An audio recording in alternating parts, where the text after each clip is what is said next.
Right, so Tyler. Yeah, I'm sorry. Jeez, good job, man. I don't even know what to say about this one. Well, I do know what to say. I made a script, so I do know what to say.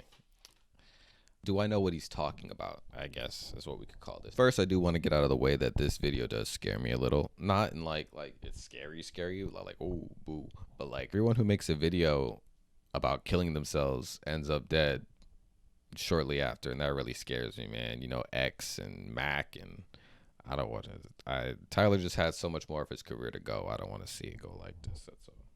I'm sorry. I like that he appropriately used DJ Drama for this track.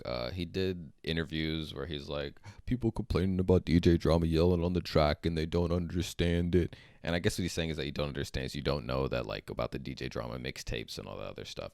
That's not true. We know about the DJ Drama mixtapes and all the stuff that DJ Drama used to do, but you had DJ Drama yelling over some of the best parts of your music. That's why people were like, yo, DJ Drama needs to like shut the fuck up. Here, he used DJ Drama as like a part of the song, you know, like in the build up, the I'm sorry.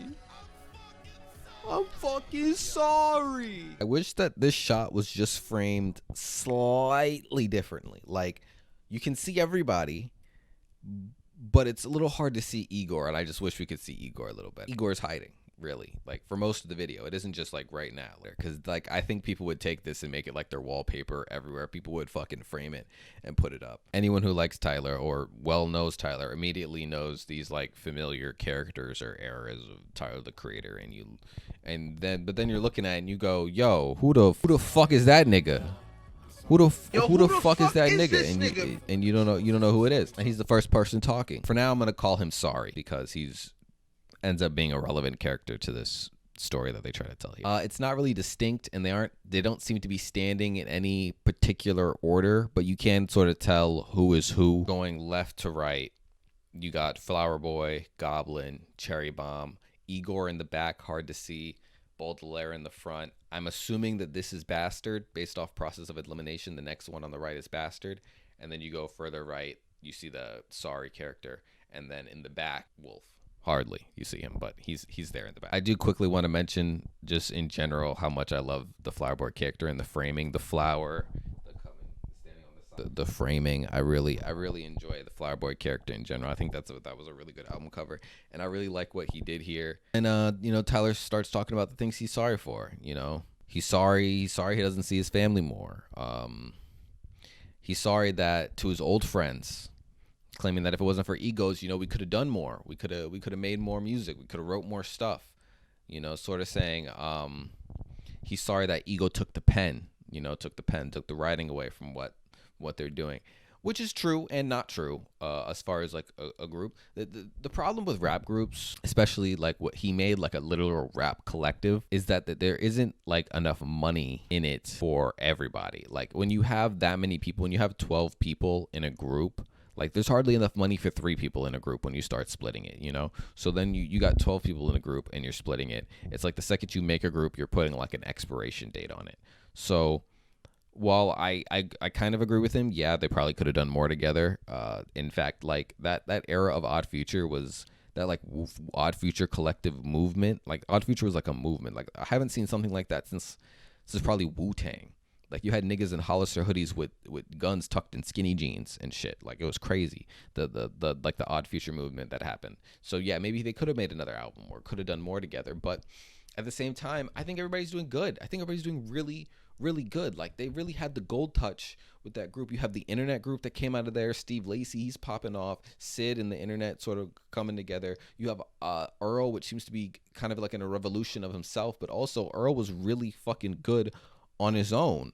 And you know, the whole Loiter Squad team that was together is funny. Jasper and Taco and Lionel, you know, they do great. And who else can I talk about? Vince Staples technically isn't like in Odd Future, but he was like around Odd Future, and he was always around Tyler as a kid and stuff. And he also got the fucking golden touch as part of that, you know. And Frank Ocean, how the fuck did I forget Frank Ocean? Frank was richer than Tyler at one point because Frank was so like things were going so well for Frank. But that's actually because I think Frank stole a bunch of money from the record companies. We'll talk about that later, another video or something. Then he's saying, I'm sorry to the freaks that I let on. You know, and you see her. Hey, don't she look familiar? Don't she look familiar, huh? Could be wrong about this, but I think that when he's talking like sorry to the freaks out loud, whatever, he's talking about girls that he just wanted to fuck or whatever. That's not what I'm really talking about when I'm like, hey, doesn't this girl look familiar? Like, do you remember the Cherry Bomb album, the song Too Fucking Young? I can't tell, but that looks like the same girl. So that's what I was thinking. And then like Flower Boy raps and he says, you know, sorry to the guys I had to hide. Sorry to the girls who I lied to. Didn't know if I was by the lake switching tides.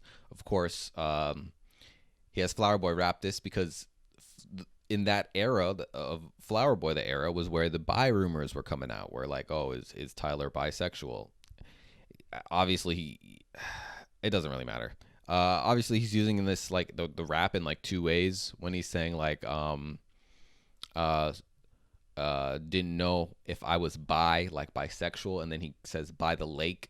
Switching sides could be like, oh, turning gay or whatever, you know, so it could also be seen as that way. But then he continues with the ambiguity in his sexuality by saying like, I don't want to talk, you know. He doesn't want to talk about it. And that's fine. That's none of my business. His sexuality, whatever's going on, is none of my business. And then he immediately goes into I'm sorry that y'all are fucking weirdos digging into my shit because I don't want to talk. You got no space in my life. You're not a part of that part of my life. And I'm sorry that I don't want to meet up at dinner. And, you know, at this part, he's complaining a little bit there, you know. And the only reason I call it complaining is because I think Tyler sees it as complaining. Because then Goblin starts rapping.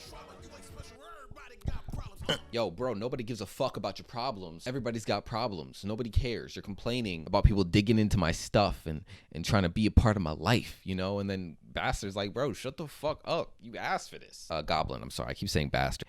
And Goblin is kind of like the other part of this song. Because, you know, you look at the title is Sorry, Not Sorry. So it's the things he's sorry about. But I also think it's the things that he's not sorry about. And like here, he's saying, you know, he's sorry that he changed. And then he uses Goblin to be like, I'm sorry you can't pinpoint what it is about me that changed. And it's just, so yeah, he's sorry that he changed. But he's not sorry about change. It's like, you don't know me personally. And you're never going to know me personally to see like the change gradually. To you, it just comes out as, ooh, change whenever a fucking new album comes out. And it feels different. You know, and like he's different than he was before, and it is. And for me, he uses Goblin like one of his most aggressive personas to be aggressive and honest. I feel like on this song a lot. And after this, you know, the sorry character starts to dip, you know, and then goes on and starts fucking niggas up. After that, at that point, I started thinking that, all right, every persona is an emotion, and he's rapping from like his different emotions, you know, like, oh, Flower Boy is his sexuality or other shit like that, whatever. And I was mainly thinking that because of like just how aggressive Goblin is, but I don't think that's right. I think what it eventually is, and I think what everyone else also sees it as, is he's sort of character rapping from like the different personas, you know, and Goblin is just his most aggressive persona, his meanest persona, so he can use it to be a bit more honest. And then he goes on to being like, I'm sorry I spent my money on clothes, cars, and chains, you know, but then Goblin says, I'm not sorry. I'm not Superman. I can't save everybody. They say niggas, I'm not Superman. Let me stunt. I made this money for me. Let me spend this money for me. But then Bastard also comes in and is like honest about it. And he's like, yeah, but I could try. Like, I'm not even trying. You know, I could certainly try. And then he says, no escape from the figure 8 cycle, which is a nice play on a figure 8. You know, a figure 8 is an infinity symbol. But also, he's talking about, like, no escape from like Section 80 housing, which is also, like, he's using as, like, a term for being poor. So he's like, there's no escape from being poor. It's, like, also a never-ending cycle. All right? And then finally, you know, he kills the rest of the characters. Anyway, like him saying like, I'm sorry I'm pretentious, I'm sorry I'm changing, is nice to come from the Bastard persona, because the Bastard persona is the youngest persona, the first album in 2009. And it makes sense because he's sort of like apologizing for changing and apologizing that he's changed and that he's getting more confident and more bombastic, which is fine because he deserves it. He worked hard, and he's changing, and it addresses the point me and you talked about, where I was worried about his confidence, and it looks like ego is starting to really grow. His ego is really growing, which is fine. He's deserved for some of it to grow. But it has me worried when he says stuff like, oh man, I said that shit when I was 12 and you're still coming at me with it. It's kind of annoying. And like, yeah, I get it. You hate yourself. You're tired of seeing what you used to be. But what you used to be and the interesting, the funny is what a lot of people gave you a chance on. Is why a lot of people stayed with you and sort of followed you, because they're like, oh, I actually like this guy's personality. It's not just about the music. And I think that's actually like maybe a bigger point about like entertainment, media, influencers in general, where you can do whatever you want as long as people like you and find you entertaining. You know, like if he goes and makes a movie tomorrow, I'd definitely watch it. And because I think not only would it maybe be interesting and deep, but it would definitely be I think it'd be funny. I think he's funny. And I just felt like he was really running from a lot of the stuff that people loved about him. And he's sort of like, but I get it, because like you change as a person. You don't want to hear about you when you were fucking 12. Like I hate 12-year-old me too. I'm sure he hates 12-year-old him. And then in the end, while Baudelaire is sort of going on, he kills everyone in the background, then finally kills Baudelaire. After killing everybody else, Bastard and Goblin, and then finally, Sorry kills Baudelaire at the end. So I don't know if he's killing them literally, as in like I won't do this music ever again, like those songs anymore, and I'm sort of moving on to something new, or if figuratively, if he's like, oh, well, I'm done with that, and like we're clearing the slate and we're on to the next thing. I'm not sure either way. The result is going to be the same. We'll move on to the next thing. I don't think there was any way this wasn't coming out. Personally, I think he made this song and kept it in the tuck so he can use it and bundle it with any other Call Me If You Get Lost stuff as like a deluxe. So like you could bundle all together and be like, all right, here's the end of the Call Me If You Get Lost sort of like saga. I think he made I'm Sorry a while ago. I don't think that this was like, I don't think people are going to like this song, so I didn't put it on the album, or if he just cut the album in general. I don't think at any point this was a throwaway song when it was made. You don't put this kind of production and time into a song people haven't even heard yet. So no one even heard the song before this part came out. And I think he really knew to put this as the final song. Of course, we all know this. Well, not all know this, but I think he really knew to put this as the final song. And then because it's sort of like the clearing of the slate, this new character killing the other characters, moving on to what's going on next. I think he's dumping everything to move on. If you listen to the album, in the final stuff, as far as what like DJ Drama says, you know, DJ Drama is like, oh, we're moving on to the next. I guarantee we're moving on. Stuff like that, you know, is what he says towards, at the end of the album.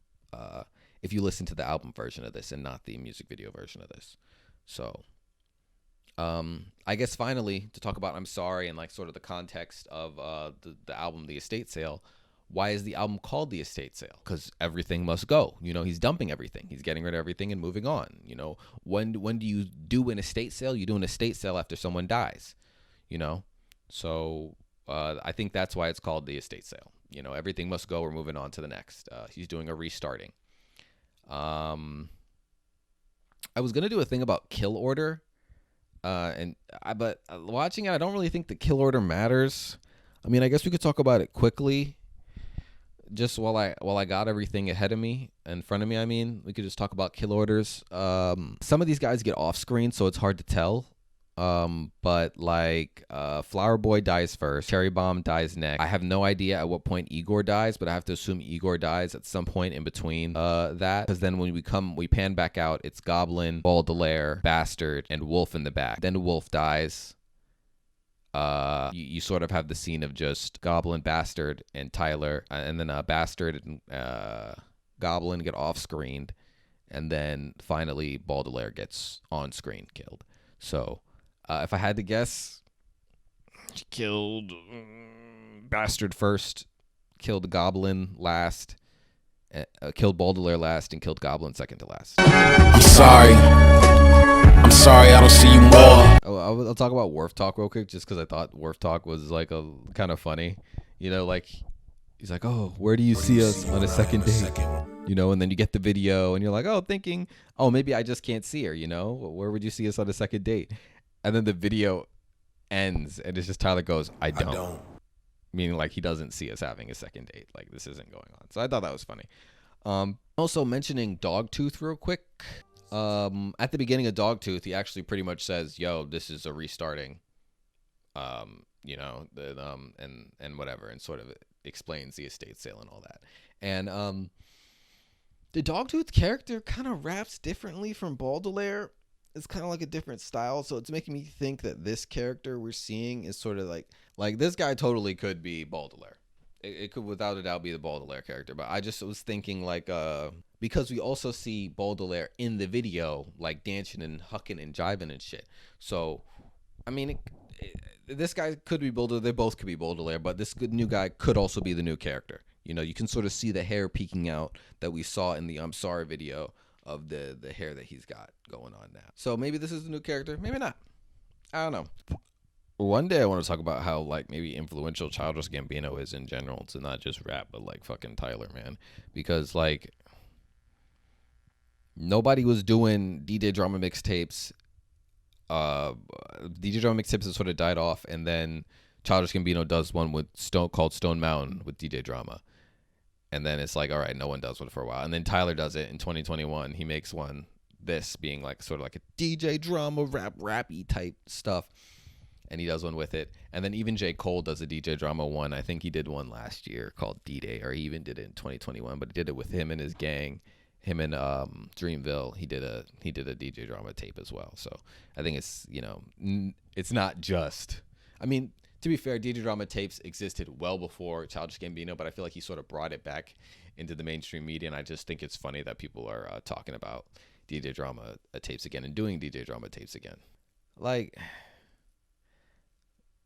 I just kind of feel like some of the characters looks kind of similar to some of the shit Childish was doing, you know, like the Baudelaire character and the new I'm Sorry character. Like I know like it's not like a 1-to-1 copy or whatever, but like even the new character being shirtless and killing people kind of looks like This Is America, where Childish Gambino is shirtless and killing people.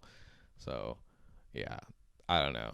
That wasn't really important. I'm just, you know me, Childish Gambino fan. One day I gotta like actually like talk about like Childish Gambino being influential to all these kids with like the character rapping that Tyler does and other people do. I guess that's it. You know, shirtless man kills people.